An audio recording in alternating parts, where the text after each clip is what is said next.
30 000 foyers picards ont été plongés dans le noir par la tempête cette nuit. Ce matin encore, ils sont ce soir 2000.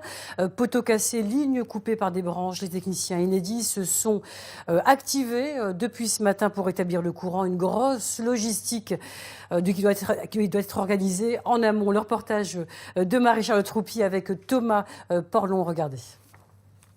La tempête a cassé les branches, le câble. À l'aube, les habitants de Clastres sont privés d'électricité comme 20 000 foyers dans l'Aisne. Les techniciens s'activent pour rétablir le courant. C'est compliqué parce que forcément il y a le vent, ça souffle plus, il y a la sécurité, il faut faire attention à tout, être vigilant. Donc oui, ça demande quand même beaucoup de concentration, quoi. Un gros travail surtout pour identifier la source de la panne, en voiture ou en hélicoptère. Au sol, plus de 200 agents sont déployés en Picardie. Une fois qu'on a réussi à identifier les défauts, on peut faire les dépannages, puisque l'important pour nous, c'est de dépanner de l'amont vers l'aval, puisqu'il serait complètement inutile de réparer une dérivation si la ligne principale n'est pas réparée. Pour faciliter les opérations d'urgence, tout commence dans cet entrepôt, la plateforme Serval. Ces kits FIR, pour Force d'intervention rapide électricité, sont standardisés. L'objectif, être efficace. On a tout, donc on peut les sortir.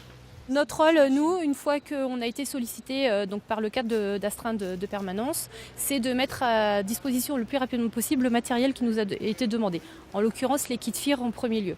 Donc on se doit d'alerter les transporteurs, de leur dire voilà, on a tant de matériel qui doit partir à tel endroit, donc il nous faut tel type et nombre de camions.